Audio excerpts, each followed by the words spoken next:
There we go. Nice. See you. Go live. Okay. Going live. You're live. We're live. Hello, everyone. We are live. Hold up. Here we go. And can you see that?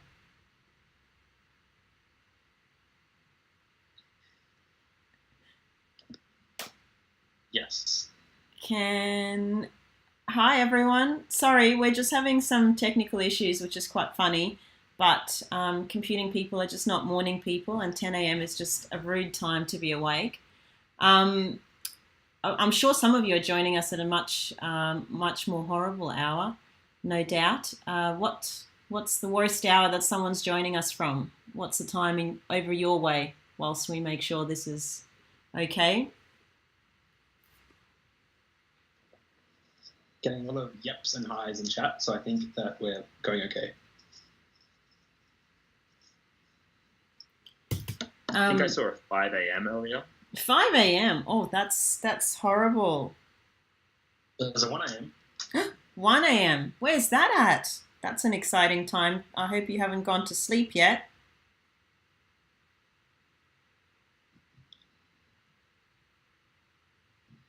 Three a.m. for the lecture. Oh no.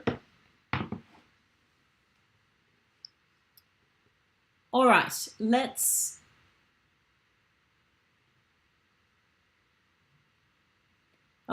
get started. I know the microphone looks like I'm about to start singing, but I'm not going to, I promise. Otherwise, for those of you who are on the 3 a.m. time zone, that might be quite rude. Okay, so welcome to Comp 1511, Programming Fundamentals, Lecture 1, Week 1, Term 3. How exciting. We're heading towards the big break. Hopefully the big break, a bigger break than usual. Welcome. You are about to get your first taste of programming. So hopefully you guys are excited, as we are also excited. So let's get started. Today we're going to do some welcomes and introductions. We're going to talk about some course admin. We're going to talk about how Comp 151 works, how to get help, the best ways to approach learning, the best ways to learn how to program, hopefully. We're going to talk about what is programming, what is Linux, and working in Linux. And finally, for the final hurrah, we're going to have a first look at a C program and, hello world, of course. Where else would you go if you're learning to program, except for to start at the famous hello world? All right, so a bit of introductions. I am Sasha, and I'm the course convener and the lecturer in charge. I have been around the university for a while. My specialty is actually HCI, Human Computer Interaction, user interface design, construction, and my language of choice, dare I say it, is Swift. But I really, really love C. C was one of the first languages that I learned, and I think when you learn C, you get a real insight into how a computer actually works. So I think it's a great place to start. Joining me today on this lecture call as well are Tom and Shrey. The part of the reason we're running late is because Tom was a little bit black and white in this photo, and he felt like I was dimming the life out of him, so I had to change that. Tom has been around the subject for ages, and he has done admin for ages, and Shrey is joining us for the first time doing admin for the course. They are both amazing, and they will help you with any admin issues. Tom, Shrey, would you like to say hello? Sure. I'll say hello. While I'm saying hello, Sasha, the slides are quite zoomed in. You may need to check OBS. This is the problem, yes. So, yes, I will stall for time by saying hello. I am Tom. I'm one of the course admins for this term. I love Comp 1511. I've been teaching Comp 1511 since 2018. I have two wonderful cats, one of whom you can see partially in this photo. They are who we affectionately refer to as some of the course admins in charge. They really keep things going around here. So it's nice to meet you all. I'm very excited to be teaching you all this term. Shrey, do you want to introduce yourself as well?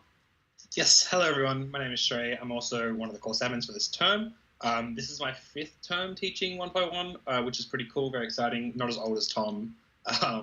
But yeah, you should see me around this term if you have any problems. I'll also be around on the forums quite a lot, so chances are if you ask a question, you'll get introduced to either me or some of the other lovely forum helpers.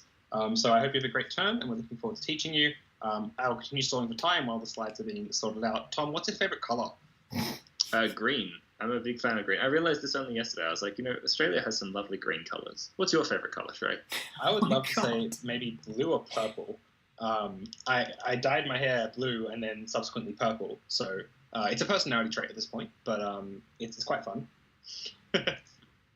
I also think it's worth noting while we're sitting here, if you look quite closely in Sasha's background, you may also be able to see some of the other lecturer helpers. I'm not sure which dog that is, but there is a little sort of thing on the floor, which is a dog. It's not a thing, it's a human. It's a thing on the floor. My apologies. I did see slide movement. I no longer cropped, but now... Okay, I imagine that Sasha's doing a great job. Yeah, we're getting closer. Oh, it looks semi-okay now. Yes, all right. Yes. And yes, UNSW is UNSW's favourite colour is yellow and black, apparently. Yes. Which is why we get these lovely slides. Lovely slides. So you can see sort of it's like pink hair. Both the admins come with the things that they sort of value most. I have my cats and my computer in my photo. Shrey has coffee, I think, and this really tells you something about us. Yeah, this photo was taken. I was on a road trip with some friends, and we were about to head back to Sydney. And I convinced everybody to take a 2-hour detour to get coffee. The coffee came with a nice lookout, which I baited everyone saying, hey, there's a nice lookout we should go to. But really it was for the coffee, and it was great coffee. So yeah, that's a fun story. All right. I think back to you and Sasha. Yeah, I think that's a good enough. That's a good amount of stories. I hope we kept you all awake. Can everyone see the slides nicely now? Tom, Shrey, can you see the slides nicely? Yes, the slides look perfect to us. Yeah, okay, excellent. Okay, well, hello everyone, welcome. Sorry about these slight teething issues. We will get past it. But also, this is a good lesson to you that it's good to make mistakes, because then maybe next time you know what you will do. Or maybe tomorrow we'll be back at the same place. Who knows? We also have the most wonderful team of tutors joining us for Comp 1511. Thanks to Shrey for creating this beautiful collaboration of pictures of all of our tutors, or maybe most of our tutors actually. And also, I hope none of you get my dogs tutoring you, because that might be a little bit of a problem. They might not be quite up to scratch with teaching you how to program. But you will meet your tutors this week. Tutorials will start this week, and you will meet your lovely tutors and lab assistants. They are super enthusiastic, and they are super happy to receive your questions as well. So please, if you have any questions in the course about the content or anything like that, please ask your tutors, please talk to them, please ask questions in class. You will get so much out of this course, if you engage with it as well, and if you ask questions. So, and you can find out more about us as well. We've got a Meet the Team page on our website. Although Shrey has told me that our website was going a little bit slow from so many people logging in just at one particular time. So all the course information is found on our website. It is not on Moodle. So this is our course website down here. So feel free to visit the course webpage. You will find all the lectures, all the links to the lectures, all the slides. You'll get all the tutorials, the labs, everything is on here. The only thing that you will find on Moodle is the links to your Blackboard Collaborate tutorial classes. That is the only thing that will be on Moodle. Other than that, we are located on this website here. Because, of course, we are computer engineering faculty, so we can't just use someone else's system. We have to create our own. Okay, course admin related. If you would like to communicate with us about anything to do with the course admin, please email the course email for all admin related inquiries. So cs1511@csc.unsw.edu.au. There are a few of us on this email, which means that one of us will be able to reply to you fairly quickly, hopefully, unless, you know, there are times when we are not, when we're not there. I mean, we do sometimes sleep, not that often, but sometimes. So, you know, bear with us as we get back to you. There's also quite a large volume of emails sometimes, so sometimes it may take us a little bit to get through everyone and everyone's queries. For any enrollment issues, so we cannot enroll you into classes or change you classes. We cannot do that sort of stuff. For any enrollment issues, please contact the Nucleus Student Hub, and we've provided a link for them. Sometimes if they don't answer your emails, there is a phone number there as well, which is quite handy to call, because then they can help you maybe sometimes a little bit quicker. Content related, the best thing that you can do if you have questions about the content is, of course, you can ask them in your classes, but we have our course forum, and the course forum, you should have received an email invitation to this. I've also provided a few links in the emails that I have sent out. Please go to the course forum. This is the website for it, and join the course forum. Please feel free to post all your questions on there, and you can also answer each other's questions. We have had the introductions going. A lot of students have been introducing themselves. I've seen a lot of just such cute pets. I've also seen some amazing, someone was doing lino cutting. That looked amazing. And the person in the South jersey at the AFL match. Yep, glory to South Sydney. I think most Souths people are serial pests as well. But well done. And there were some other amazing introductions going on, so please keep them going. We love getting to know you, and hopefully we can get you a little bit more throughout the term. Okay, also ask questions in the tutorials and labs. This is super important because you will get so much out of the course if you ask questions or if you clear up any misunderstandings that you might have. So, you know, come to the tutorial ready with some questions, or if you have questions during the tutorial, please ask them. If you have questions in this lecture, please feel free to ask the questions. There are people in the chat manning the chat. I haven't looked at the chat yet, but I will. So ask lots and lots of questions. We love questions and we love answering questions. We will also be running help sessions. We will announce the schedule on our website, not on Moodle. And we will send you an update with an announcement that a schedule has been shown for the help sessions. Help sessions are an excellent place to get help outside of normal lab and tutorial times. You can ask, you know, any questions from any of the material that we've covered so far in that help session. It's your opportunity to sit down with someone one-on-one and really clear something up. Now, we also run these obviously during assignment times, but they tend to get very, very busy during assignment times. So we will talk more about that when we talk about the assignments. All right. What is programming? Programming is, who knows what programming is? You've all come here to learn programming. What do you guys define programming to be? I know that there is a little bit of an explanation what it is here, but what do you guys reckon? What is programming to you?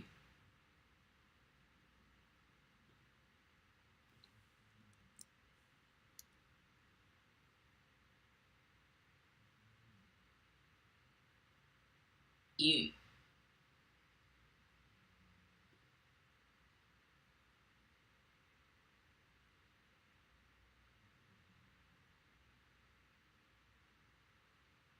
Yeah.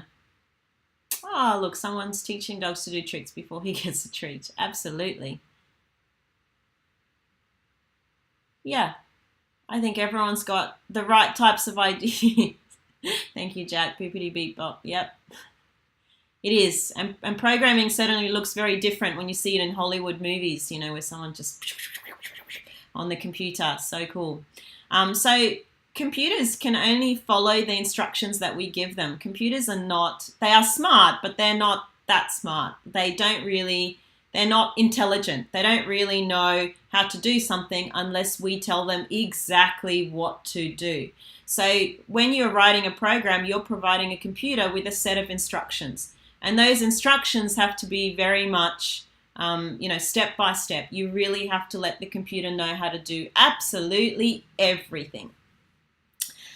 And you will be solving problems, okay? Programming at the core of it is really all about problem solving. It doesn't matter what computer language you're using.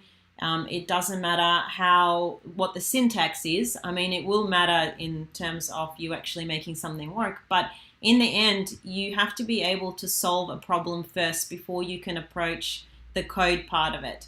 So, and problem solving is quite hard. You really need, you need practice. Just like to get good at anything, you need practice.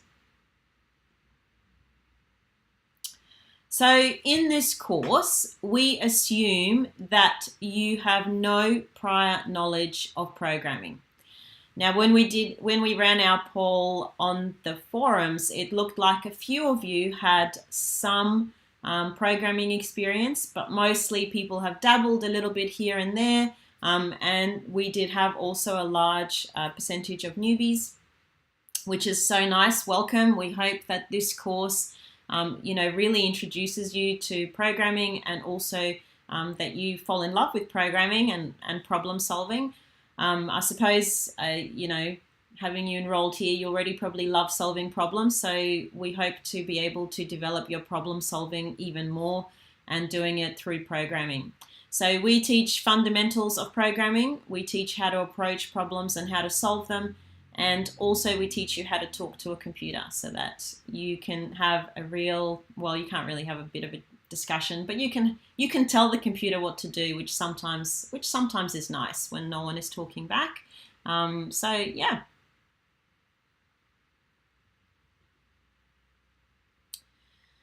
Our lectures are 2-hour sessions twice a week. Hopefully no more teething issues. It depends. This morning, starting at sort of 8:30 a.m., I was messaging Tom that my computer kept crashing. So hopefully there will be no more crashes, and it will all be just smooth sailing from here on in. We will be streaming our lectures live on YouTube, which is where you are right now, on Tuesdays 10 till 12 and on Wednesdays 12 till 2. Week 6 is flex week, so there's no formal lectures, but we do run guest lectures and we run little bonus streams as well, which can be quite useful, and we'll discuss quite useful topics as well. If you have any questions at all, please feel free to ask in the live chat. We have quite a few tutors in the live chat, hopefully answering your questions. And I will be also kind of sometimes looking at the chat. It looks like there's a lot happening, which is really nice. Please keep engaging and interacting. That also helps you stay awake. And one big rule, please be respectful of others at all times. Everyone is here to learn. Everyone has had sort of, anyone who's in Sydney has had a challenging, I think, 3 months, especially in the lockdown, or however long it's just been Groundhog Day. Everyone is in a different place of where they're at. So let's be nice to each other, let's support each other, and let's help each other learn, because the whole point is learning something new, having a little bit of routine back, and hopefully getting back into T3 and getting a little bit, getting a little bit more knowledge happening as well, and learning a whole bunch of new things, meeting new people. That's always very nice as well. What will we talk about in lectures? Oh, someone can't wait to go overseas. Me too. Absolutely. Okay, back to lectures. Sorry, sometimes I will get distracted because I really love having chats. So I will get distracted by the chat. So in the lectures, we will talk about theory. We will talk about what are we trying to understand. So I will show you the theory behind where the syntax comes from for the language, and we'll talk a little bit about that. I'll also we'll do some demonstrations. So we'll do live coding to show you how things work and how to make something, compile, how to program. Now, I will also talk about problem solving. My PhD was in cognitive load theory and problem solving strategies. And so this is something that I am a little bit obsessed with. I think problem solving is a fascinating space. And I think people always underestimate, the difficulty of learning how to problem solve. So please just know problem solving is not an easy task. It is a learned task, and it's something that you learn with practice and with seeing different types of problems and learning how to solve those problems. It helps you to build up a little bit of a bank of how to solve similar problems or how to approach similar problems. So I really hope that we get to talk a little bit more about problem solving in the course as well, and you take something away about that as well. We might also talk about some other stuff outside of programming, what's important. There is a whole bunch of things that are important when you go out into the real world and you get a job. Obviously ethics, professionalism, and there is a whole bunch of other stuff as well that we will talk in the lectures about. And also how you structure your code. As a HCI person, I really know messy code, and we'll talk more about that in week 3. Lecture slides and other materials are available from the course website. I've sent a link this morning in a lecture. No, not in a lecture. I've sent a link this morning in an email, and that email has a link to where the lectures are. But if you click on the lectures link, it will take you to the page that has the lecture slides and all the other materials associated. Lecture recordings will be in the YouTube playlist and will also be linked via the course website. So we will have them sort of as Echo 360s as well. So you'll be able to view them hopefully wherever you are in the world. Yep. Okay, so let's have a look.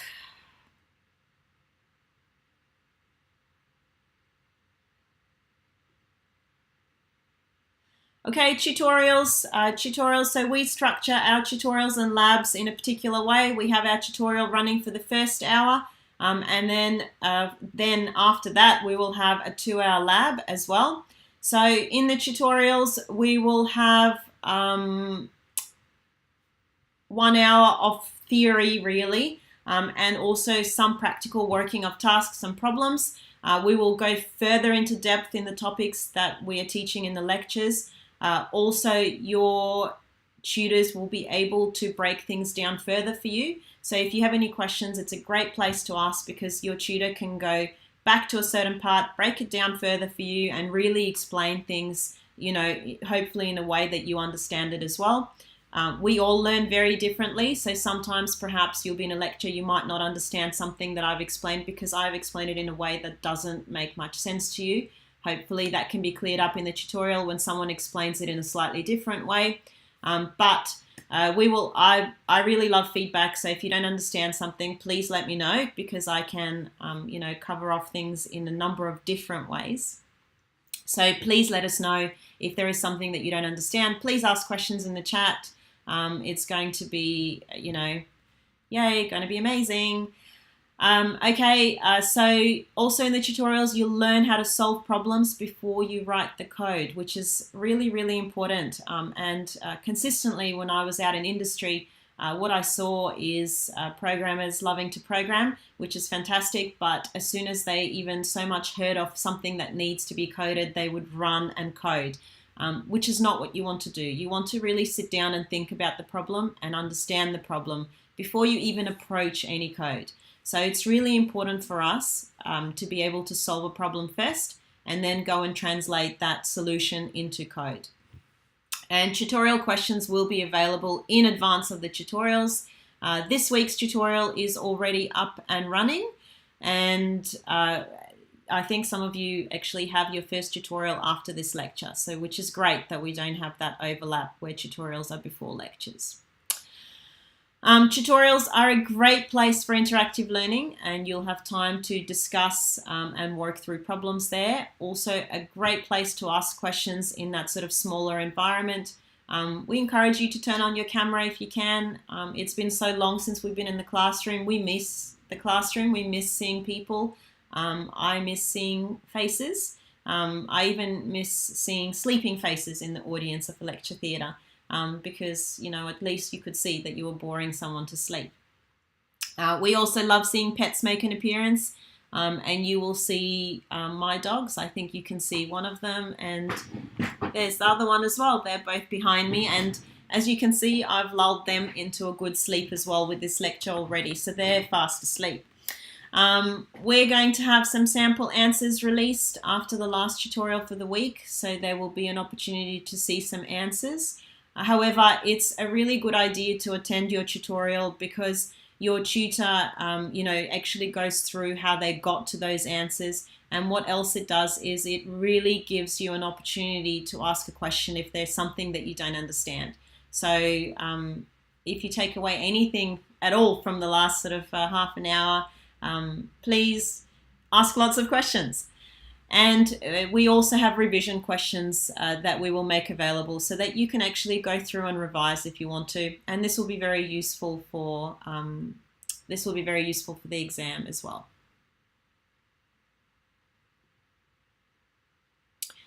Labs, they're a 2-hour session, comes directly after the tutorial. So sometimes our tutorial runs a little bit over, and that's okay. We are trying to make a very big effort to not run the labs, to not run them too long, because obviously we want to have time for the lab as well. So in the labs, you will actually be doing the coding. So you'll be doing that, computing guru hacking Hollywood film thing, except not like that. Maybe there will be some slamming of keyboards. I don't strongly recommend it, but I have seen that happen quite a few times. Have also done that myself. So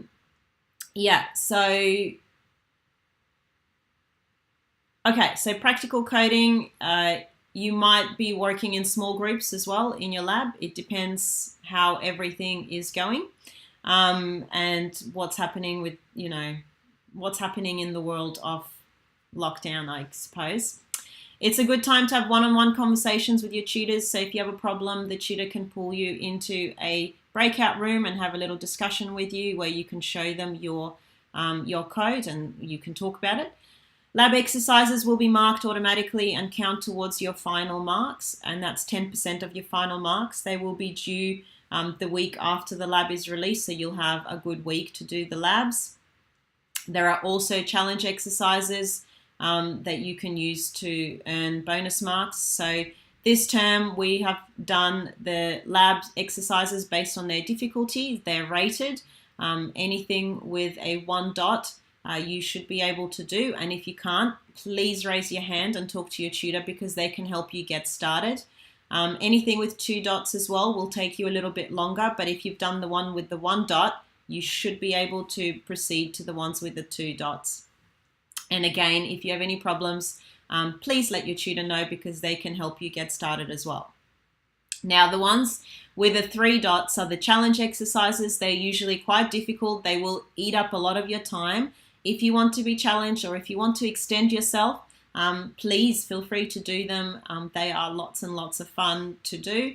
And tutorials and labs do not run in week 6. That is flexibility week. We do not expect for you to have attempted the labs before you come to your labs, but we do expect that you would have at least read the tutorial questions before you come to the tutorial.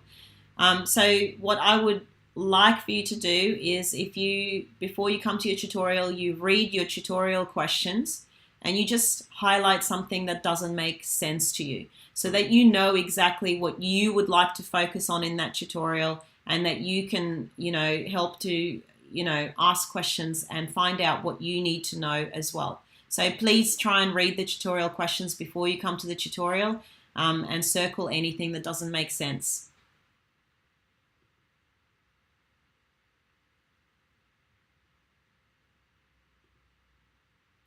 Tom, Shrey, is there anything else about labs and tutes that you would like to add in here?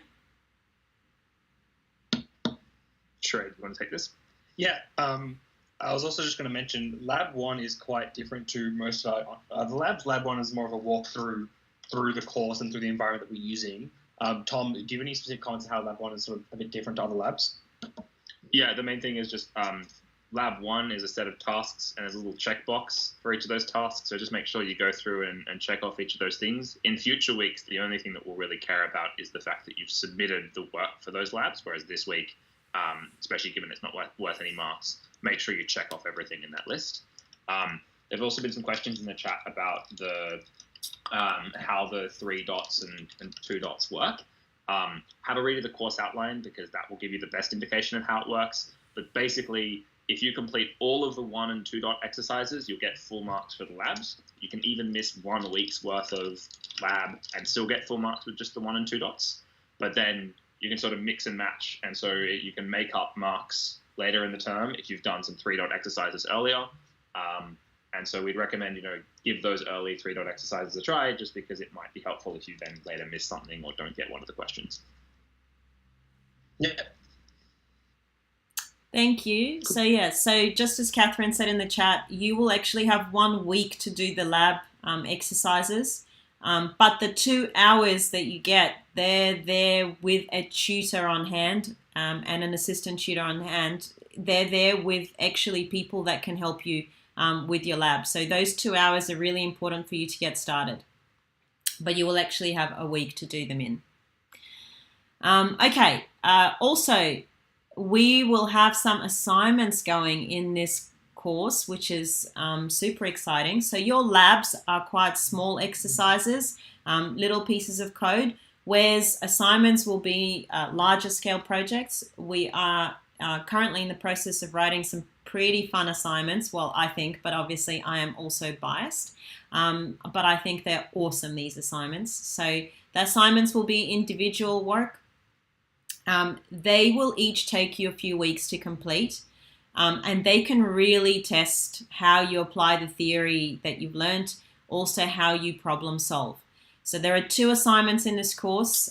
They're due in weeks 6 and 10. About there.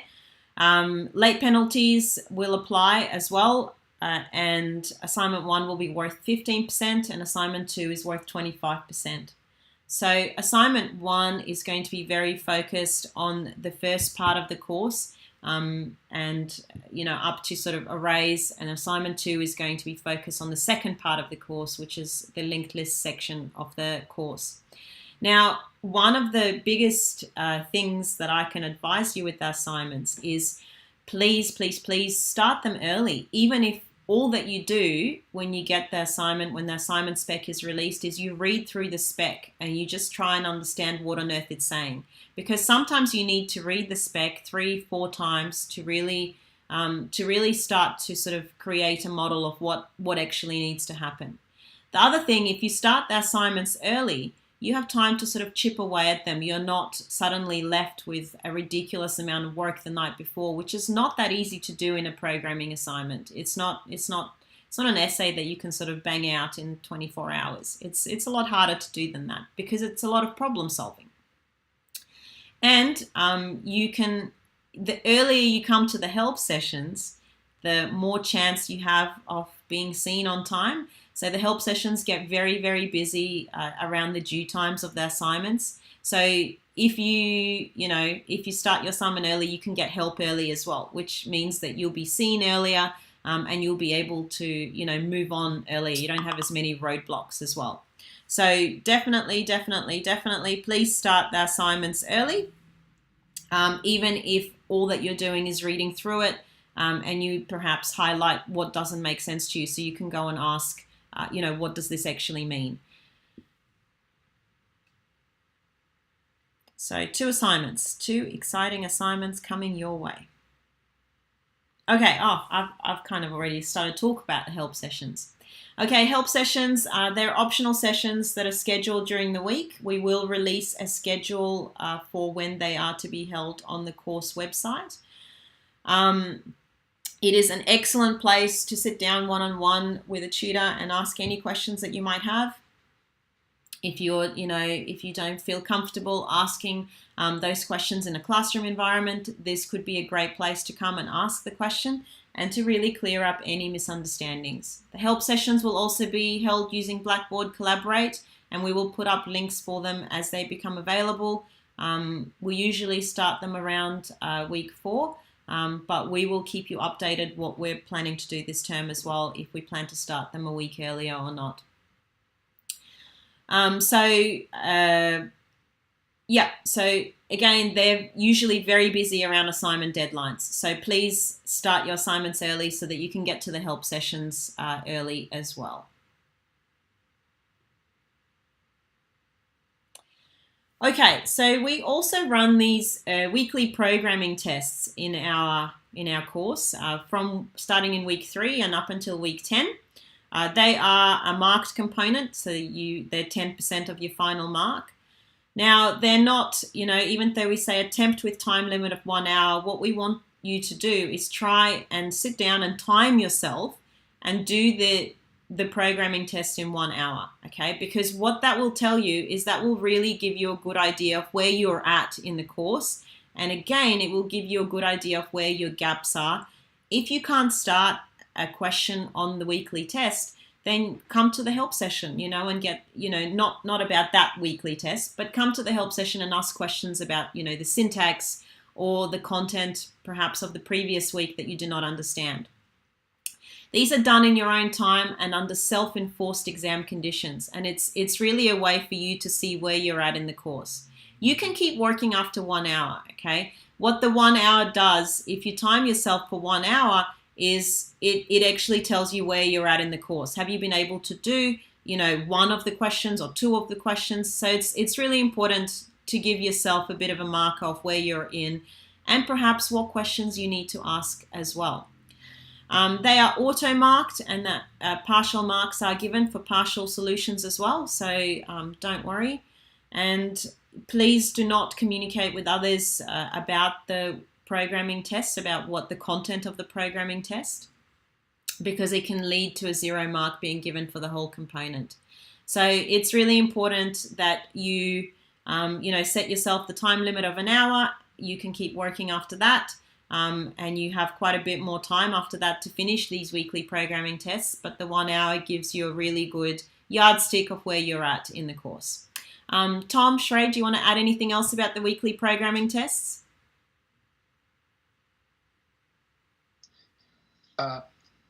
Tom? The only thing I can think that might be worth adding is just that they like sort of work 2 weeks behind almost. So you don't need to watch like this week's lectures to do this week's programming tests. Just that's a point to have clear. Yeah, it's also worth mentioning the term test is a bit difficult. This is more of a self-checkup for you to see where you're at with the course.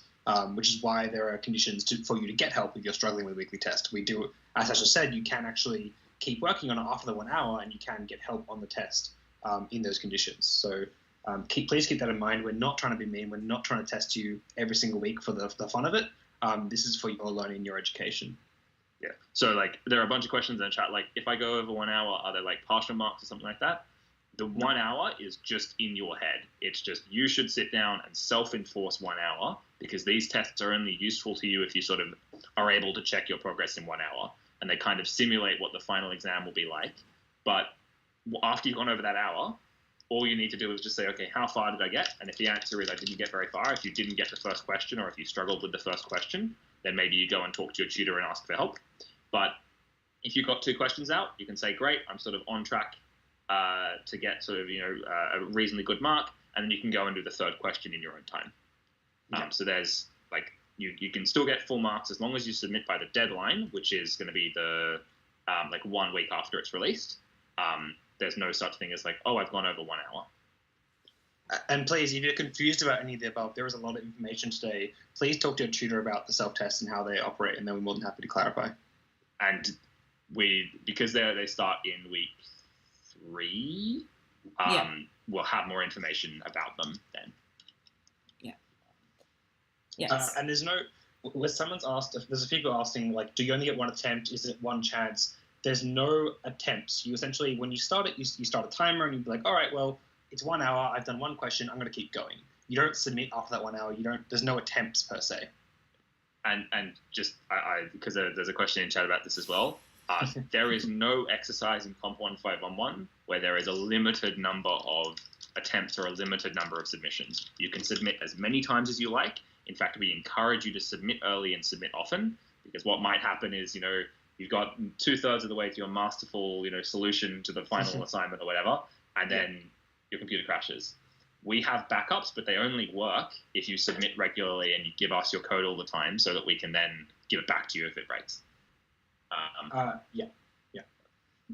Yeah. Okay. So thank you, Tom and Shrey. All right. So final exam, the final hurrah of the course. I guess, sorry to say, but you will have a final exam. However, it is an open book exam. It's got an expected workload of around 3 to 5 hours in total. Again, it's going to have a series of problems that you'll need to solve in C, and you will have some programming questions. So there will be some, you'll be expected to read code in C, and we would hope that you understand it after 10 weeks of learning how to do it. You will also have to do some programming in the final exam, obviously, as this is a programming course. And there are 2 exam hurdles. So parts of the exam are like competency hurdles. There are certain questions that you must answer to pass the exam. And one of those hurdles is an array question, and there's a choice of 2 questions. You only need to answer one of them to pass, but for marks, you please answer both of them. And also there's 2 linked list questions, and you must be able to answer at least one of them, but obviously 2 if you want more marks. And you must answer them correctly to pass the course. And if you, if you're worried about any of this, again, please come to the help sessions. Please use the lab times to ask questions and to really practice your problem solving.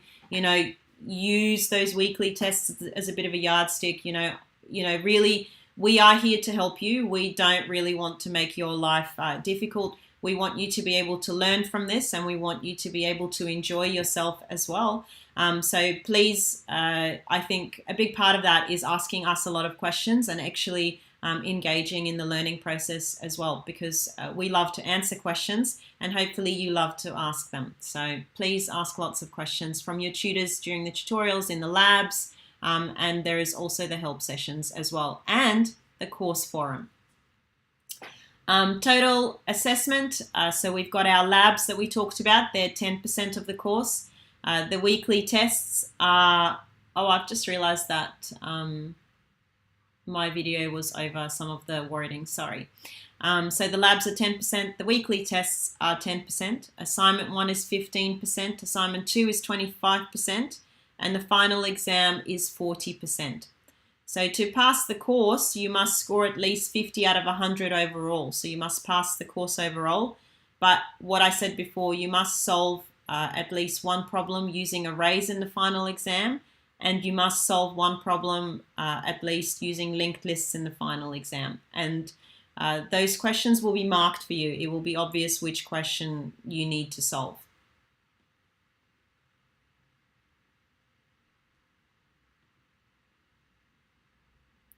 Okay, special consideration. If you have any issues that might make it difficult for you to study, please apply for special consideration. I've provided a link there, but please contact them and you can apply now if you have any existing reasons. If something comes up throughout the term that makes it difficult for you to submit, anything, please apply for special consideration, because, we can grant extensions and so on. If you have an ELP plan, please email it directly to me, and I've included my email below. So please do that this week so that we can make sure to put any provisions in place that need to be put in place. Now, in terms of your supplementary assessment, we do run supplementary assessment for this course, and it is granted to students that have special consideration for the exam. So we go by the Fit to Sit rule or the Fit to Sit policy that the university has. So if you wake up on the day of the exam and you feel absolutely rotten and you are not well, go to the doctor. Do not come to the exam, kind of thing. apply for special consideration. And our supplementary exam is identical in format to the main exam as well. So please, if you do not feel well at any stage of the next 10 weeks, I mean, obviously not, but if you do not feel well for a period of time, please contact special consideration and arrange for these extensions to be put in place, because it helps you to also feel a bit more in control of where you're at and what's happening in the course as well. And then we can also organise certain things for you, like coming to a catch-up lab, so you don't miss out on those opportunities to ask questions, and we can organise extensions as well as needed. Tom, Shrey, did you want to add something? The only thing I was going to add is, so yes, you can go to special considerations and they'll give you those sorts of things.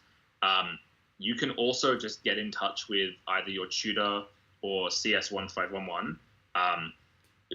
They will probably direct you onto special considerations, so it's not like you can go to them instead. But if you've got questions, or if you're not feeling well and you just want to check in with somebody, even if it's like you don't want to apply for special considerations, you just need a little bit of extra help, chat to your tutor, chat to CS1511. We're here to help you. We understand how difficult, especially during lockdown and these sorts of things it is. So please just get in touch with us. We'll happily direct you in the right direction. There was also one question about the exams from earlier that might be worth answering, if that's okay, Sasha. Yeah, sure. So the question was about the sort of open bookness of the course. We'll talk a little bit about more about that in a second, but the entire course is effectively open book.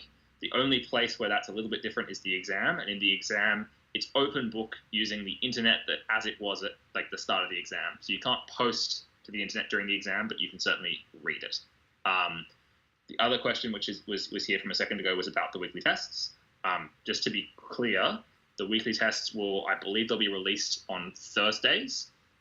This is starting week 3. We'll have to sort out the exact dates and times, but they'll be released on the Thursday, and then you've got 7 days to complete them. So there's sort of a 7-day cycle of weekly tests there. I think that answers all the questions I've seen in the chat. Yeah, thank you, Tom. And just worth mentioning, sorry, just one question that just came in.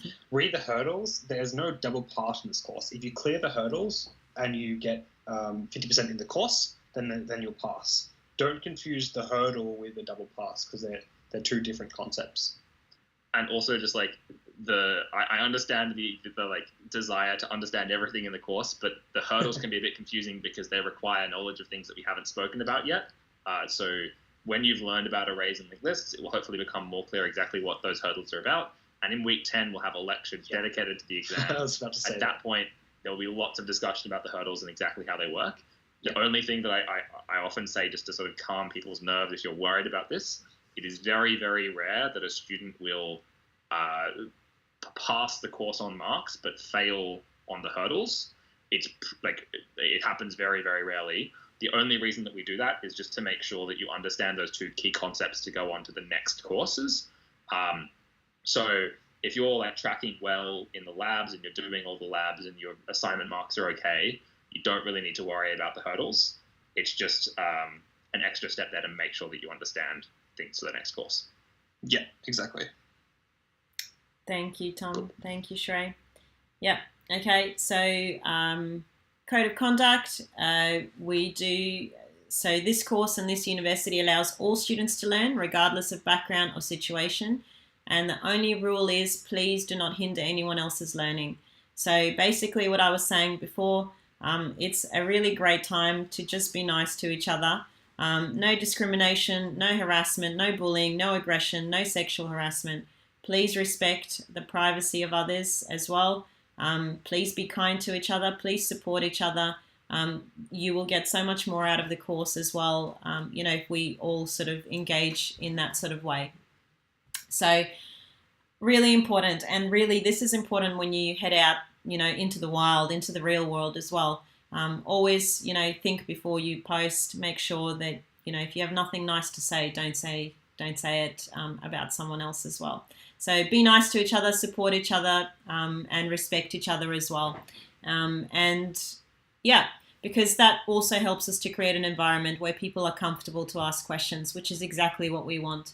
So if you have a question and you think, no, this question is so stupid and so basic, there are no stupid or basic questions, because those basic questions are the kinds of questions, when you answer them, they really help to build up understanding. So please, no question is too simple. Ask, whatever you need to ask, and we will answer it.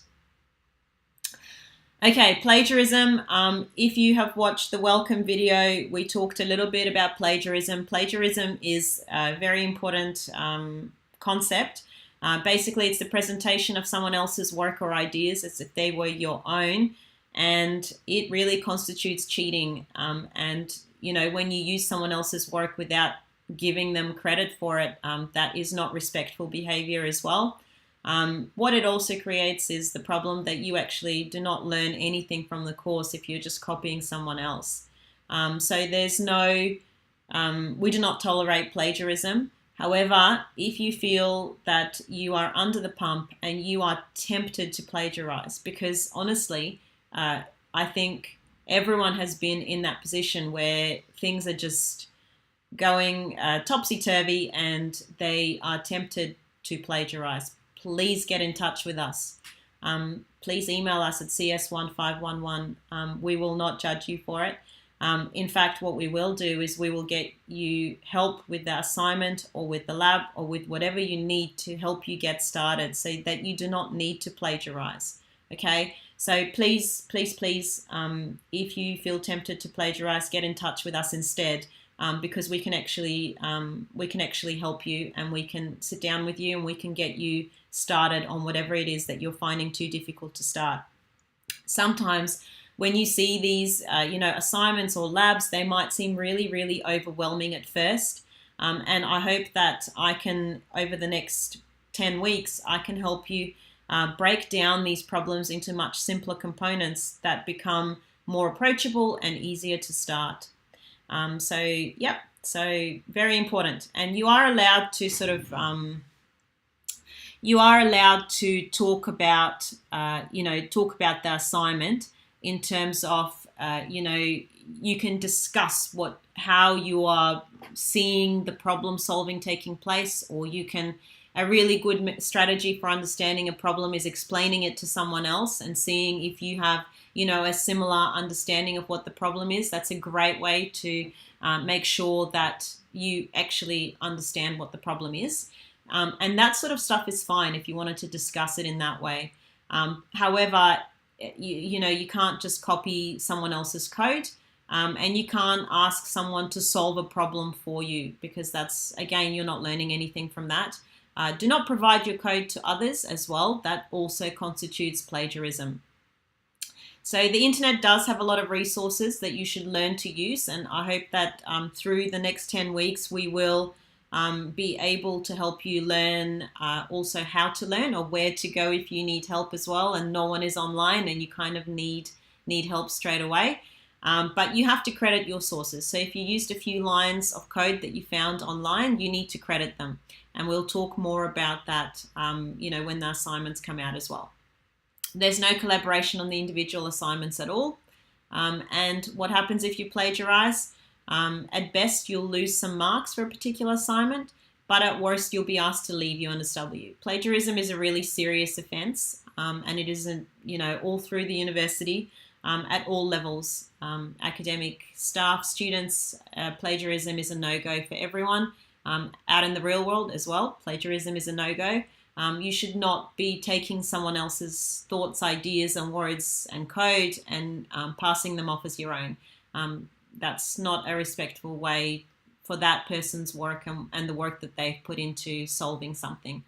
So, so please make sure that you contact us if you feel overwhelmed by any of the assignments, if you feel overwhelmed by any of the labs. We are here to help. Please talk to your tutor in your tutorial, talk to your tutor in the labs. They can answer questions, they can help you get started. And also, Course Forum is another great place to ask questions. Shrey is, I'm not really sure when he sleeps, but in all that time that he doesn't sleep, he seems to be answering forum questions. So He is very, very prominent on the forums, and he will answer your questions nicely.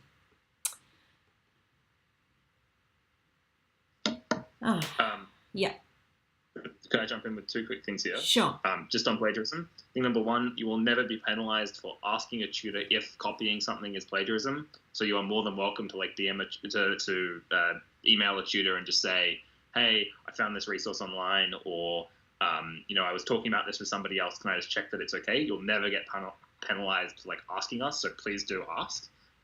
The other thing to note as well, a really good way to figure out the line between collaboration and plagiarism is the moment that you start writing anything that looks like code, so either actual code or even instructions that feel a lot like their code, then you're getting too close to actual sort of plagiarism.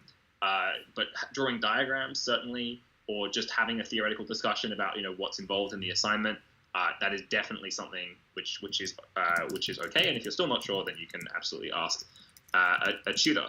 There's an interesting question here as well, which Shrey has asked me to answer, which is it possible that you could unintentionally write code that looks exactly like code written by somebody else? It is theoretically possible, yes, but it is practically very, very hard. I don't think that we've seen a case, we don't know of a case where that's happened. We have quite sophisticated methods to detect where people have collaborated, and generally it's pretty obvious that there wasn't just an accidental momentary, you've come up with the same piece of code, especially when it's 200 lines worth of code. It's kind of like if you both wrote an essay that's 5,000 words long, that's the exact same. Theoretically possible, practically very, very difficult. Yeah. And I guess just on the course forum, please ask any questions that you're struggling with. If you're uncomfortable with having your name linked to your question, that's totally okay. That happens all the time. There is an anonymous option, so talk to your tutor in your tutorial about how to post on the forum anonymously. There's a nice button you can click that will hide your identity. But please post any question. There is no silly questions. No one will judge you. Everyone will be helpful. You can make a post just to moderators if you'd like. And if you're feeling pretty confident in the course, feel free to hop on the course forum, help some other students out, answer some common questions. The course forum is a great place to help other people to get help on literally any topic ever. And as Sasha mentioned, I check the forum a couple times a day, so you'll probably get pretty fast responses. The only important point I'd like to note is that if your question requires us to look at your code, so if you write a question saying, help, my code is broken, first of all, that's not a very helpful question because I don't know what your code is broken. Right? I don't know what you've tried. I don't know what you're trying to do. And there is a nice little question template which will say, hey, if you want to ask a question about your code, please fill in this template. This template will essentially ask you, what have you tried? What have you tried to solve the problem? Where do you think the problem is? What debugging steps have you done? Please don't just delete that template. That template is there for a good reason. It is very, very useful for us and forum tutors to read through your answer on that question so that we can help you the fastest. If your code requires us to look at your code, there may be a delay of 24 to 48 hours, depending on how complex the code is. So try and ask your questions in a way that doesn't require us to go through your solutions and look at them. But please ask any question ever. There's no such thing as a silly question, as I'm sure Sasha will say for the majority of this course. We assume no prior knowledge. So yes, just wanted to make that very, very, very, very, very clear. Yeah, so I think if you get anything out of this first lecture, it's please ask lots of questions because they really, honestly, if you ask questions, you can clear up some very sort of small misunderstandings that then lead to much bigger misunderstandings. So questions are excellent. Small questions are excellent. Big questions are excellent. Questions. Okay, I think I went backwards instead of going forwards. If you want more information, you can read the course webpage. Also, read the course forum. It's going to be a wealth of information, that course forum. You've also got the recorded lectures. You can replay on YouTube or via Moodle using the recording links. We'll show you how to do the links. One-on-one, if you have questions, you can ask your tutor for help during the lab sessions. You can ask your tutor any questions during the tutorials. You can also come to the help sessions. Those are also one-on-one. Any serious issues, Please email us at cs1511@csc.unsw.edu.au. You can also go to the Nucleus, or there's also the CSC help desk as well that you can get in touch with if you need more information. Okay, I just wanted, before we take a little break, I just wanted to say, and as someone that's specialized in cognitive load and understanding how to learn and how to teach, learning is really hard. No matter what someone tells you, learning is not, it's not a primary intuitive skill. It's a secondary skill, which means that it's not learning how to speak or whatever it is, right? Secondary skills are learnt very slowly, and they're learnt with conscious and deliberate effort. Okay, it's not magic. Whatever you think, it's not going to be magic. It will not happen overnight. You have to keep practicing and building up your knowledge base. So please do not feel disheartened, okay? Do not feel disheartened if you don't understand something first go. You just need to try and try again. You need to get help, and you need to let us know as well if there is anything that doesn't make sense, because we can help to clear it up. So make sure you attempt all your labs.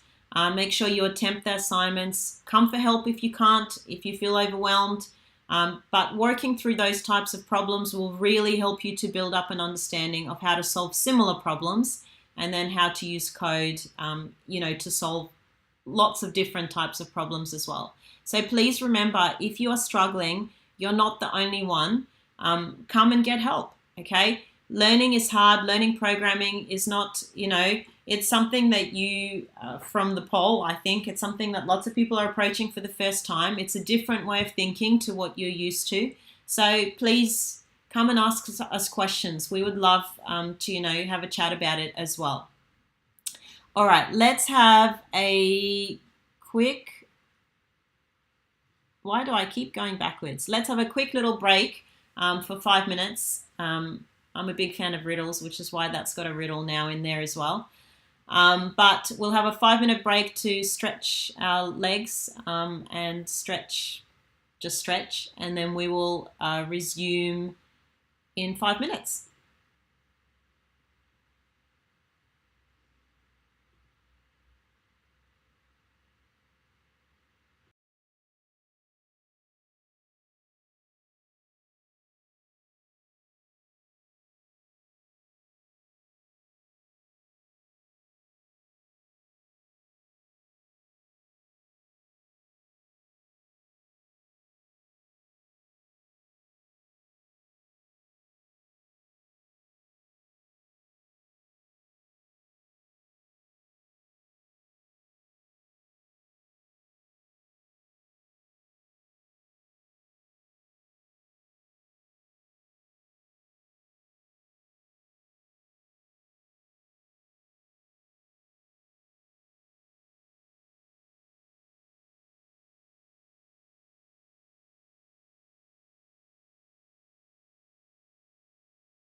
All right, we're back. I saw some people were solving the problem quite nicely. Um, there were some excellent responses as well. I'm loving to see these respond, but yeah, people have got it. Some people have got it, and yeah. So part of the reason I like to do these types of questions is that they kind of really get your brain thinking and going in a very different way.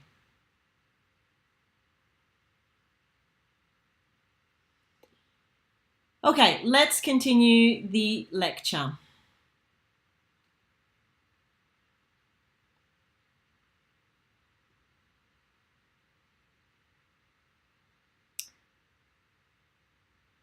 All right, what is a computer? What is a computer? It is a tool, it is a machine, it is the love of my life sometimes, not today. Today I've wanted to throw it out the window when everything just kept crashing and burning.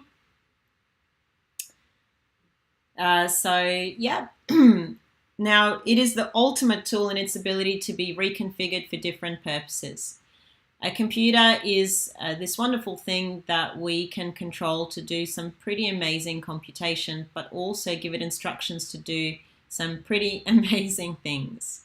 And I always love these sorts of photos of the old school computers. And my mum also worked with these types of computers when she was younger, and I love seeing a photo of her just standing in front of those huge punch card. They used to stay up the whole night changing the punch cards, which had the computer program on them. And it's lucky that we no longer have to do that. Computing has really changed. I can now, well, it's a lot more powerful than what it was back in the day. And just as an interesting trivia fact, it was predominantly women that were the first programming people. Because they were often pulled out of the secretarial pools to work with the computers.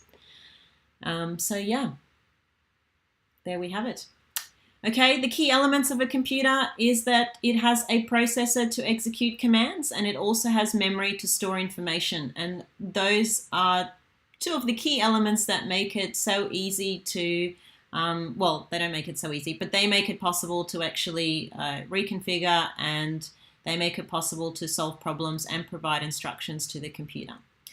All right, what is programming? We kind of talked about it briefly earlier. If you're watching a Hollywood film, you always see them coming to the computer, just kind of looking at it with serious face, a few punches on the keyboard, and you see the screen just display a whole bunch of code. They haven't had to think about any problems. They just hacked straight into it, just like ninja style, 2 minutes, done. They've hacked the most serious information ever available. It is not that easy in real life. That is absolutely not what it is about. What is programming actually? It is sometimes a very tedious process of providing a computer with specific instructions, step by step by step. Sometimes it is also hitting your keyboard in frustration. Sometimes it's sitting around staring at your computer screen for about 5 hours in frustration. Sometimes it's trying to find a little bug in a big piece of code that might take you 24 hours and you will not be able to sleep until you find it. So it is quite different. Programming is quite different to what it is portrayed as in Hollywood. It's not just punching a few things and you are a magic coder, you're amazing.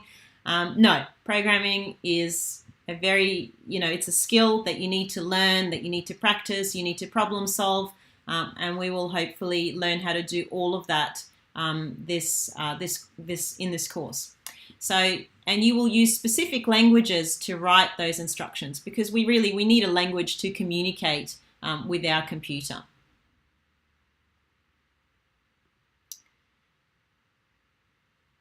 All right, so at the core of it, and as I have kept saying, it is really problem solving. I've always, I don't know if anyone knows, but this is from a book called The Design of Everyday Things, and this is called Bad Problem Solving.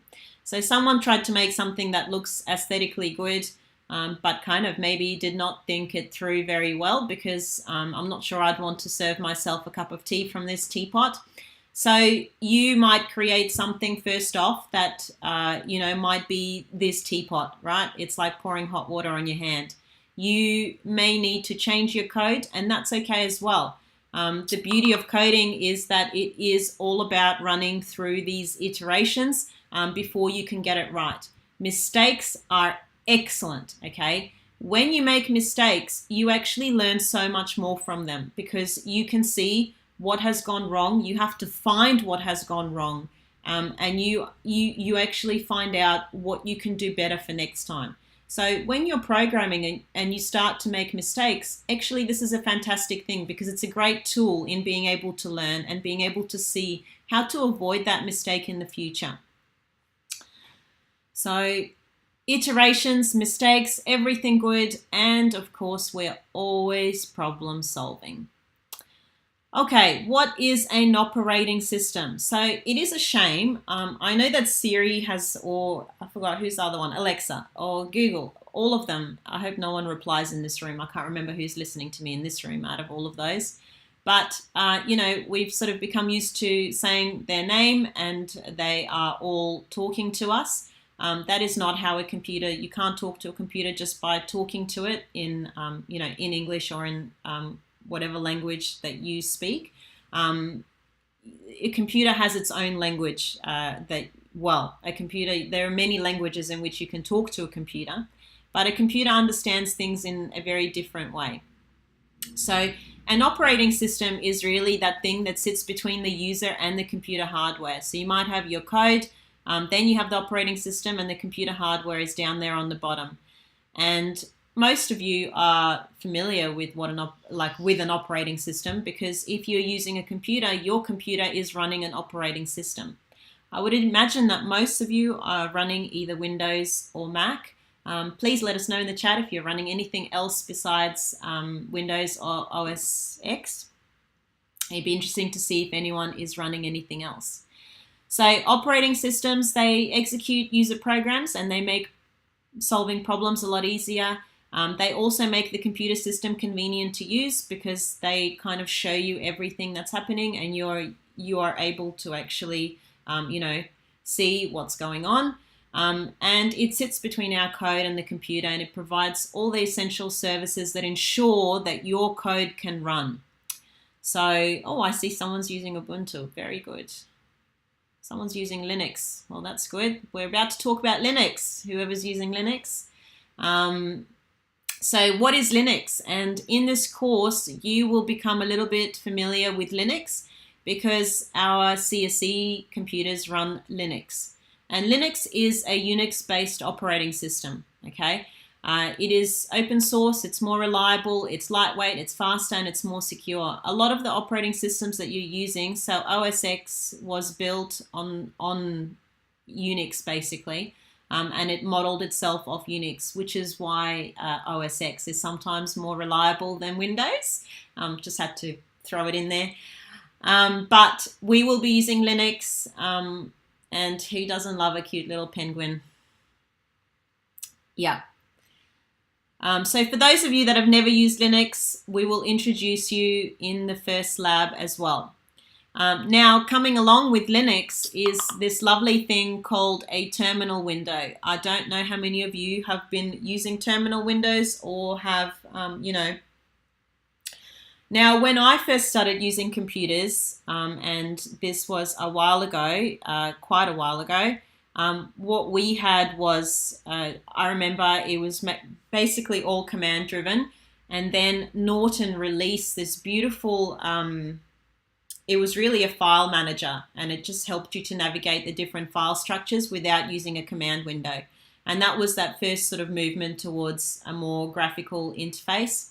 But command driven is the terminal. It was DOS. Yes, it was DOS. That's right. It was, I don't want to reveal. As I started speaking, I was like, I don't really want to reveal. Anyway, I was still using the big floppies. Let's just put it out there. I remember loading video games with a tape recorder. So they were awesome, and you couldn't move. I mean, I don't know if it was just a ploy for parents to like have really calm children, because if you shook the floor, then the game would abort and it wouldn't load. So you had to really sit quietly for about 15 minutes. And hopefully, well, now we do not have to do this anymore. We can just, everything is so much faster now. Anyway, tangent, sorry. So basically, Terminal is a command-driven interface. What it is that usually you're used to communicating with your computer by dragging and dropping or by clicking on certain things. So you're used to using icons. You're used to going through structures that you can see. A command-driven interface is exactly the same thing, but you're only using commands to navigate through your computer, and you're only using commands to do things in your computer. So instead of copying files by dragging and dropping, I actually have to put a command to copy something and tell it where to copy to. So that is what a command-driven interface is. And a terminal is the main interface to Linux. So all our interaction is going to be in text, but I will show you actually, you're really doing the same thing as you would navigating an interface that's graphical, but you're doing it through commands only. And the reason we do that is sometimes it allows us a bit more flexibility, and it's a bit more powerful to be able to use terminal. Okay, so some important terminal commands that you will go through as well in your tutorials, and also you will see me use a few of these commands today. But these are the ones that we will focus on, and I'll show you how to use them. So don't worry if this is just going over your head for now. There's been a lot of information shared in this lecture. One of them is ls. ls lists all the files in the current directory. Now, one thing worth noting is that the reason that these commands are just a series of letters and they're not just saying, why not just say a command that says list, is because memory was finite also, but also, computers, maths people, they're a bit lazy. So anything that you can shorten, you will as well. So ls lists all the files in the current directory. So a directory is like a folder system. I know I'm using lots of different terms. So anytime you see the word directory, it refers to a folder on a graphical user interface. So you can have a folder within a folder within a folder, and you can have a directory within a directory within a directory. So a directory or a folder has all the different files inside it. So it's a way to structure whatever you're doing. So that one is going to list everything that is in the current folder, because obviously if you cannot see graphically what is in a folder, you need a way to be able to ask the computer to show you what is in a particular folder, and you do that by writing ls. Now, make directory is you type in mkdir, which is really make directory, again in the shorthand version, and then you type in what directory name you want to make. And what that does is it creates a folder. So whatever folder, usually you would go click create new folder and you create it. The same thing happens when you type in mkdir, make directory, and then you would you write what the name is of the new directory that you want to create. cd, it changes the directory that you are in. So if you've moved into if you've created a particular folder, you might want to step into that folder to then see what is in that folder, and cd is what lets you do that. So you can type in cd and then the name of the folder that you want to go into, and it will change the directory to that. And then pwd is another important one, because what it does is it prints the current working directory. So print working directory is what that stands for, and it tells you where you are in the directory structure at any moment in time. So it kind of tells you which folder you're in and what folder that folder is in and what folder that folder's in. So it gives you the complete address to where you're at right now. I will do a few examples in a moment What I will endeavor to do in the lectures is I'll go through the slides, introduce the concepts, and then we will go and we will actually see them done in practice, which will hopefully give you a little bit of an intro, and then you can see the practical application of it. And it feels overwhelming sometimes to start with, but honestly, once you start using it, it kind of, it becomes second nature. So it becomes more autopilot. And the other thing, don't be worried about typing any of these commands. Just try things out.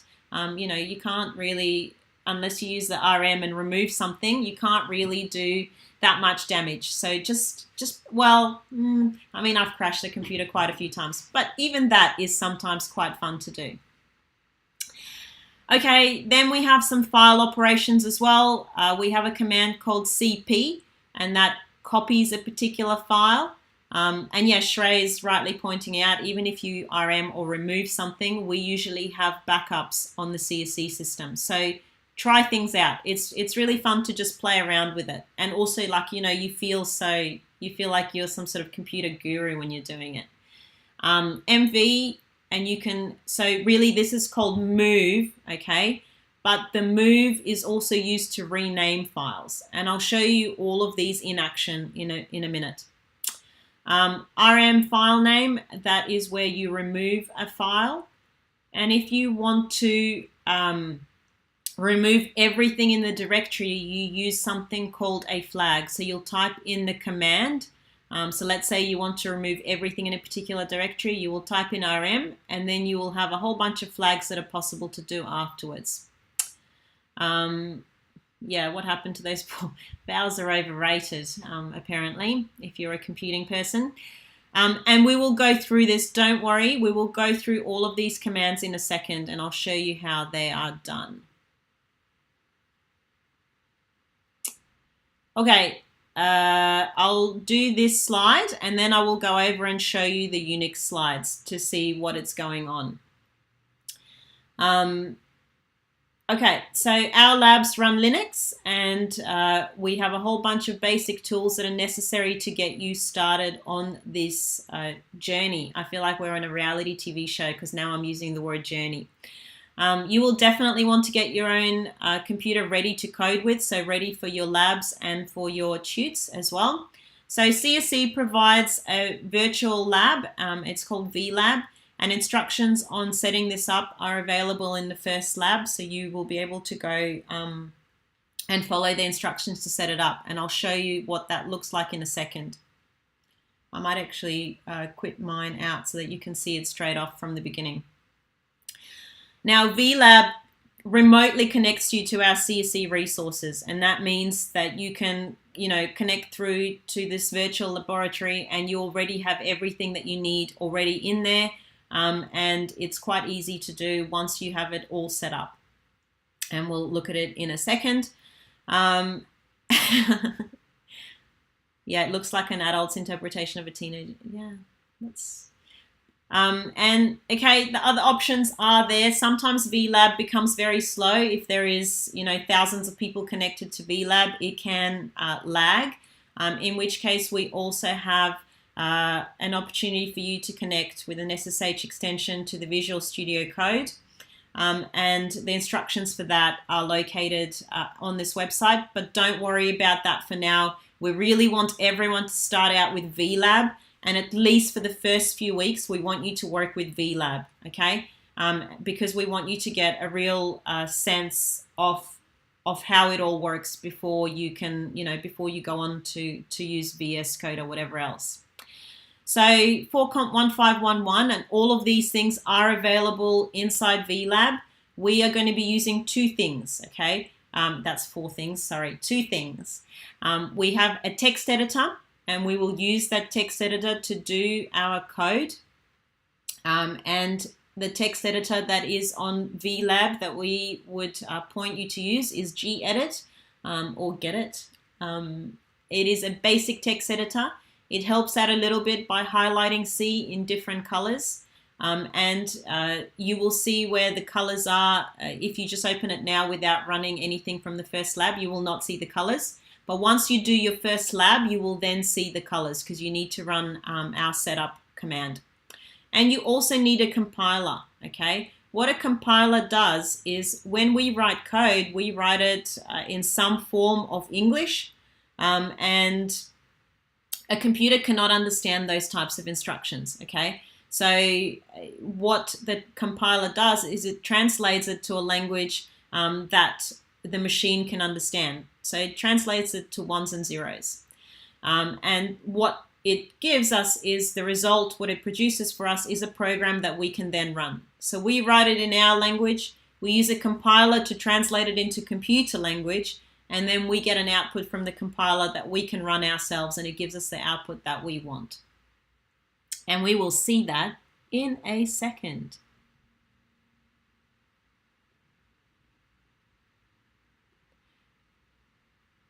Okay, so let me switch screens here, and what I'll do is I'll run you through the Unix, and then we'll talk about, and then I'll go back to the slides, we'll talk a little bit about C, and then we'll do our first little programs.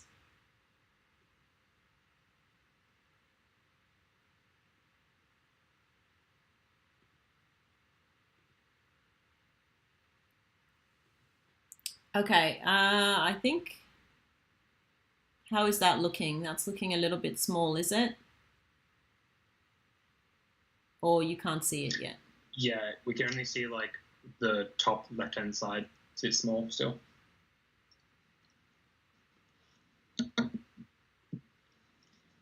While you're setting it up, there are a few questions that might be useful to go through if that's okay with you, Sasha. Sure. The first one is a note. That link that Sasha had to the VS Code installation instructions, that was an outdated link. We've put in a redirect, so that link will now take you to the right place. If you followed those instructions earlier, just double check that you followed the right instructions, and if you have any issues, just ask on the forums. Going through some of the questions, can you use other text editors? So there are other editors that are available. We suggest for the first few weeks, get used to Gedit. We know that there are other editors that other people use that they prefer to Gedit, and we understand that, but it's really important that you get started using an editor that forces you to do all the style and all the work yourself. And then once you get into later courses or later in the term, maybe you can consider switching. Having VLab running along during lectures is a really good way of sort of following what's going on and maybe writing out the same code, but it's certainly not a necessity. It depends on how you learn. There's a question about changing colors.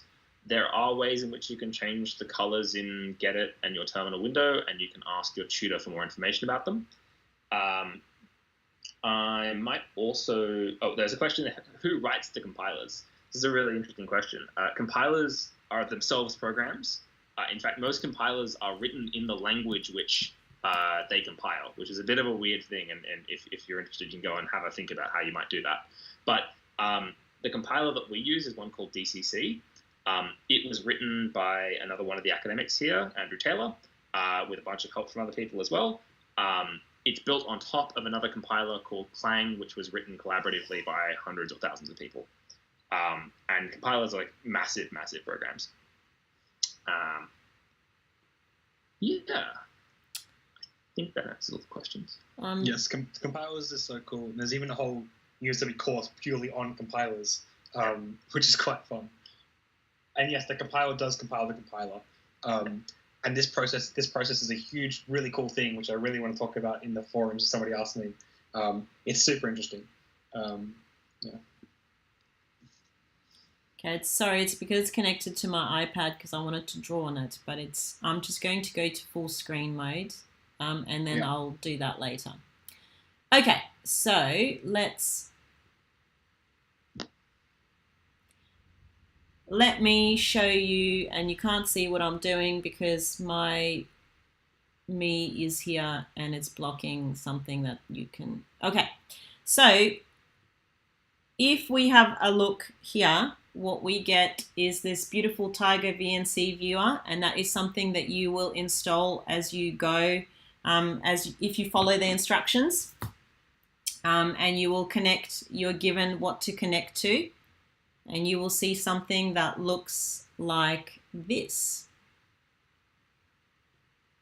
You will log in with your, my login is very old school. You will log in with your Z ID. and what you will see is our VLab running. So you will also go through a whole bunch of setup steps. I'm sorry, I've already set up, so mine is sort of ready to go. And once you set up, you will see something, an interface that looks like this. Welcome to Linux. It does have a little graphical section going for it as well. And if you go down here, down in your applications or down in your little control panel, the dock, you will see something that is a terminal emulator, and that is what opens up your terminal for you. So your command-driven window. Okay, so let me go through a few of those commands. What I'll also do is I'll open up the file manager so that you can see the similarity between which going both ways. Okay, so if you have a look, okay, sorry, Tom has, okay.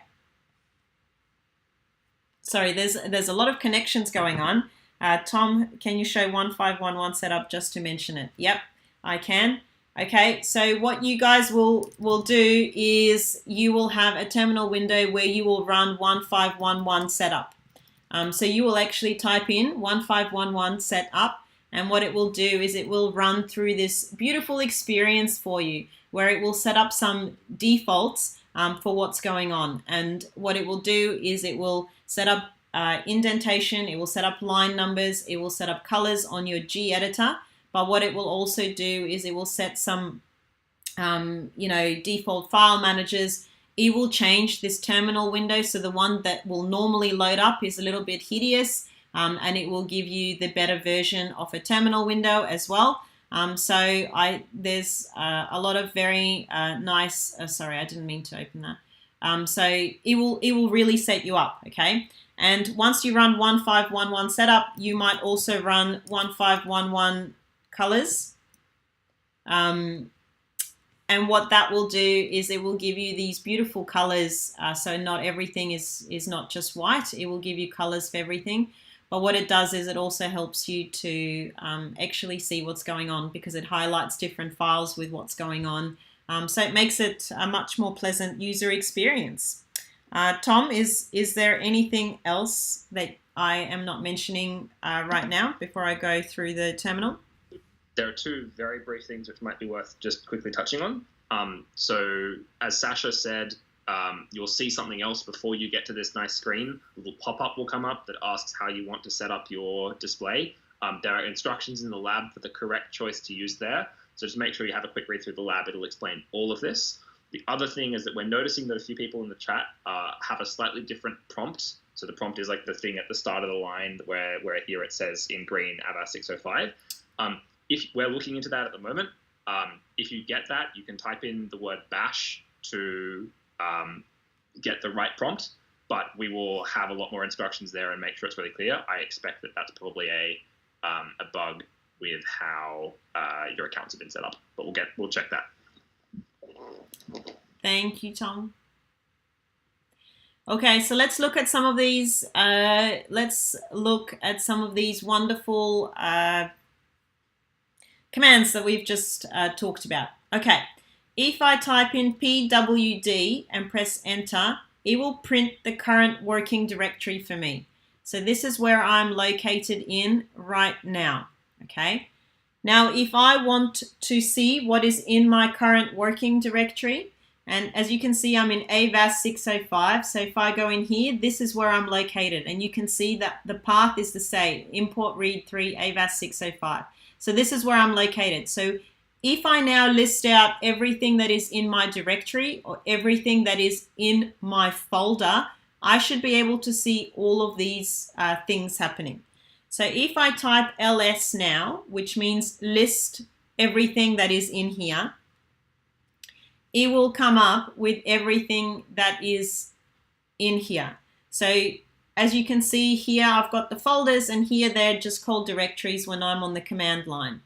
Okay, so if I now want to make a directory, I will type in mkdir, which stands for make directory, And let's say I want to call the directory test. Okay, so if you noticed here, I had a folder pop up straight away when I pressed enter that's called test. And if I list out everything in here now, you can see that I've got a new folder called test.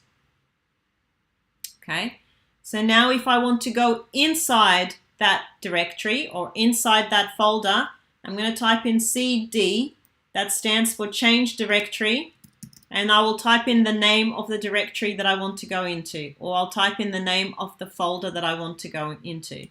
And if I press enter, I've now entered that directory or that folder test.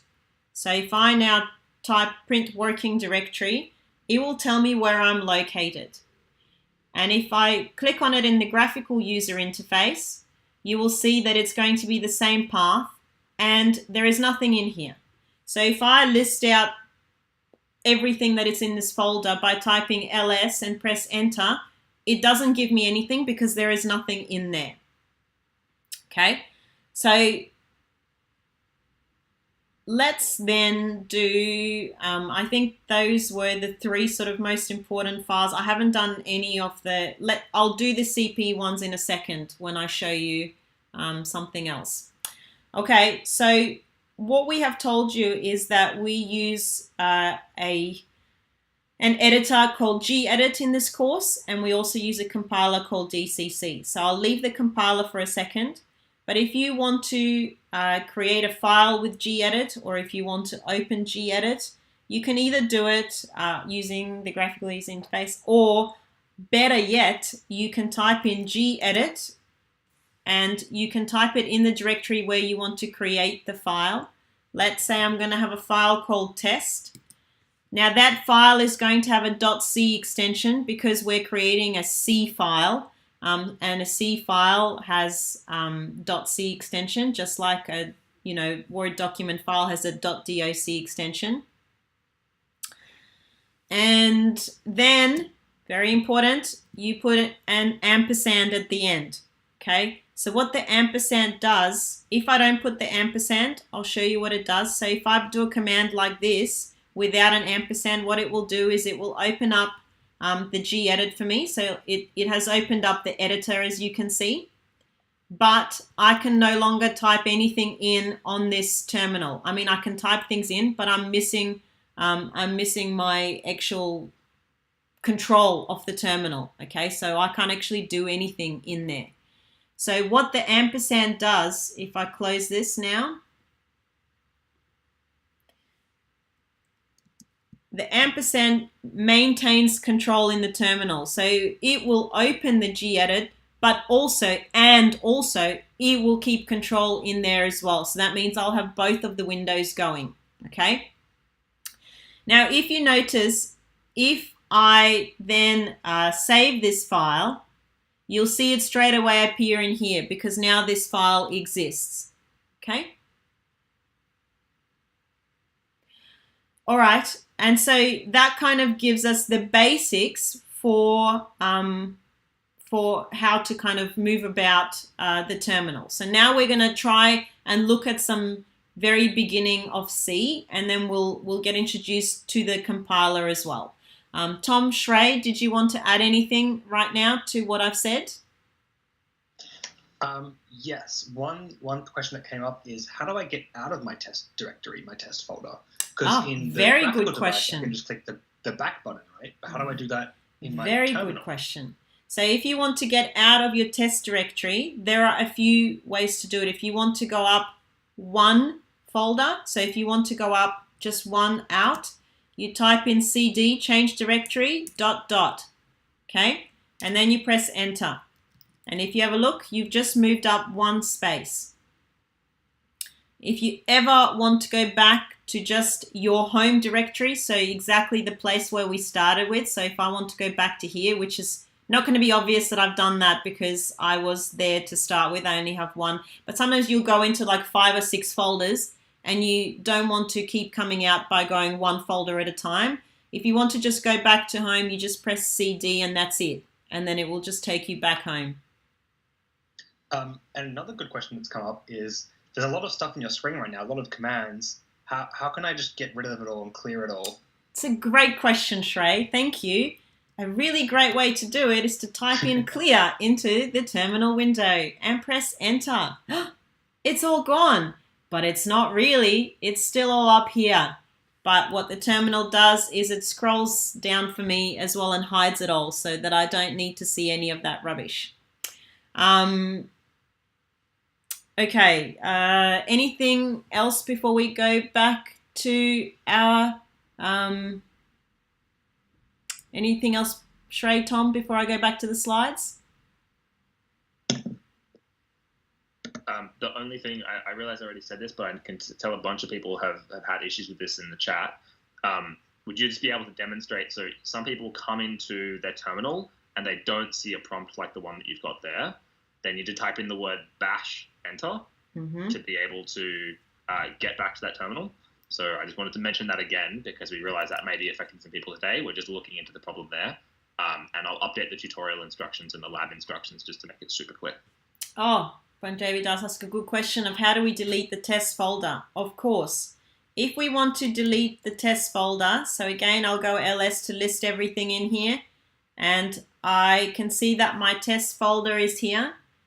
And my test folder actually has a file in it, doesn't it? So if I type in rm and test, what will happen is it will tell me that it cannot remove that directory because it's got something inside it. So it is safe gatekeeping me from deleting it. But I can remove the whole thing if I use that -r/ or rf, which means that you recursively force it to remove things. And then if I go down to ls, it's now gone with everything inside it. It's worth noting here, you should almost never do rm-r, and you should probably try and do rm-dir instead. So just like we have the mkdir or make directory, there's also a remove directory command. And this will make sure that you can only delete directories if they're empty.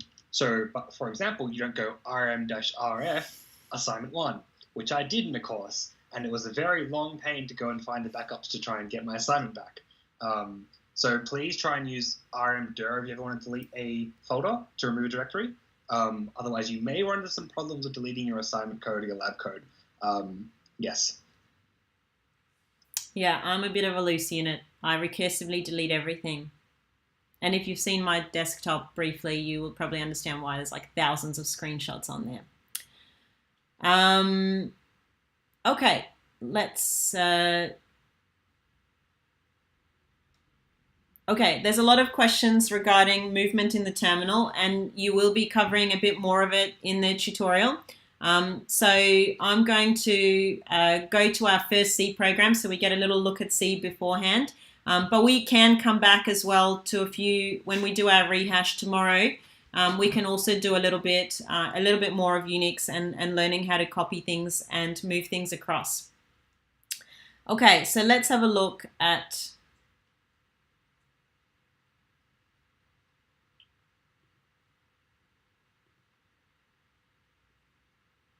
Oh, now you get this wonderful thing. Hang on, sorry.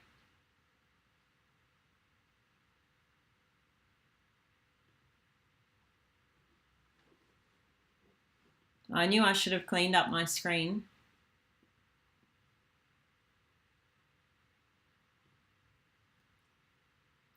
Okay, so let's see.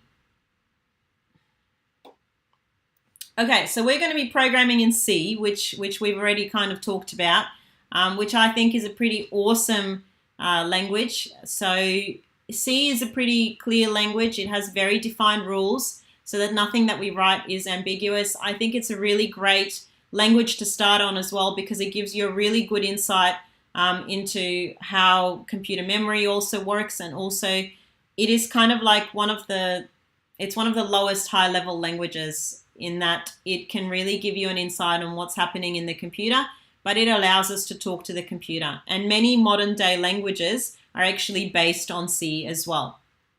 So we are learning C, which is super exciting. Okay, let's see some C.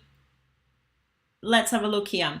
So this is kind of what some code might look like if you were to write some code. This is using the gedit as well, just like I showed you before. I use the editor that you're using because it's a really simple editor, so it allows you to focus on actually the code itself, not on all the bells and whistles. So this is pretty overwhelming. There is a lot happening here. So I'm going to dissect it one bit by one bit so that it makes a little bit more sense to you as well, what's going on and where we're going with this, really. Keep going backwards, not forwards.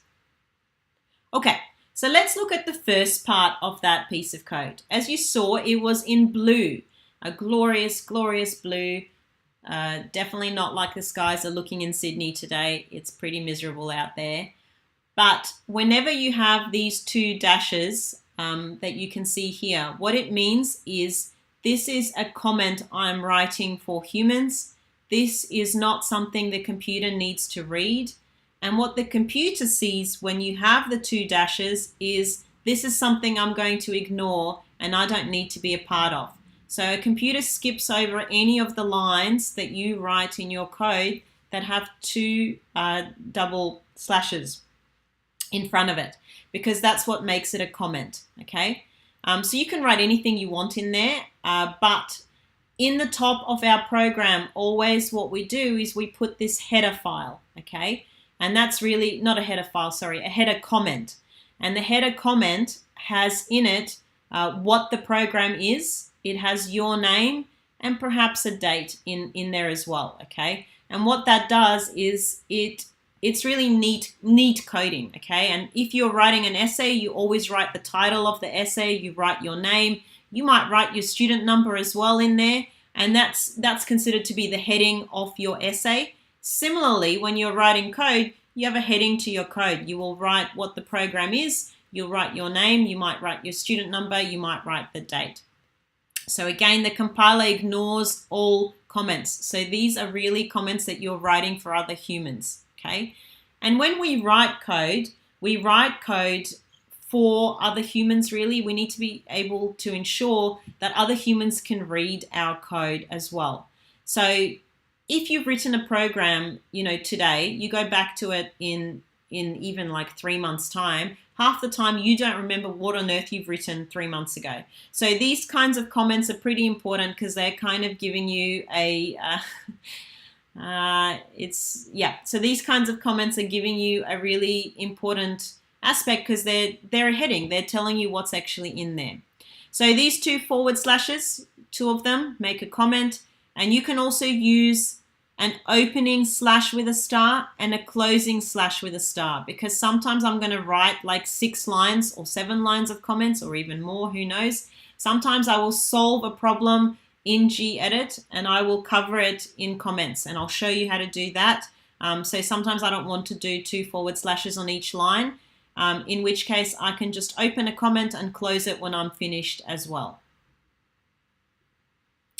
Okay, the next thing that was in this line, okay, so we had the header, and now we have something, this hash include, which is in purple, and in lesser than and greater than symbols, we have in pink stdio.h. Okay, oh, I guess you can't see that because my camera is on top of it, sorry. So hash include is a very special hashtag, okay, and it's a special hashtag for the compiler. What it is telling the compiler is to include something, okay? And what we are including is in these lesser than and greater than symbols, okay? Basically, every program you will write in C will have at least one hash include. You will tell the compiler to include something. And what this is let's say that you are going to the library and you borrow out some books that have, information about C, and you take them home and you're done. And you can read them and you have access to the information that is inside those books. Similarly, C has something called a standard library. It has a whole bunch of standard libraries. And when you're writing a hash include, you are asking to borrow a library. Okay, so in this case, this is the most basic library you can borrow, and it is a standard input-output library. What it provides you is an opportunity to do an input and an output in C. And we will go for another minute, I'm sorry, and then we will finish and we will continue this tomorrow. I guess because of a few of the technical issues, we started a little bit later. So I'll just finish this part and then we will rehash it tomorrow. So the standard input-output library, so what you're telling C is that you want to borrow this particular library and you want to be able to use it. And inside it, it has a whole bunch of functionality that you don't have to write then, you just have access to. So it's like you are borrowing some code and you are telling the compiler to include that code that you want to borrow. So that's what that, oh no, how did I do that? Apologies. I've somehow breezed down to the beginning of the lecture. It's because my computer has a lag on it right now and the fan is going strong, that's why.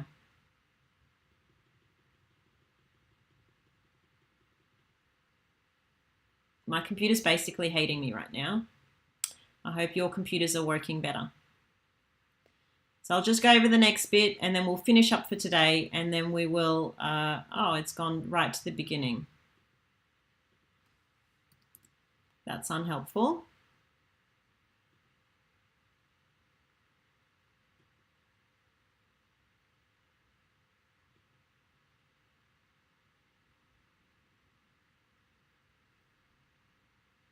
Unhelpful.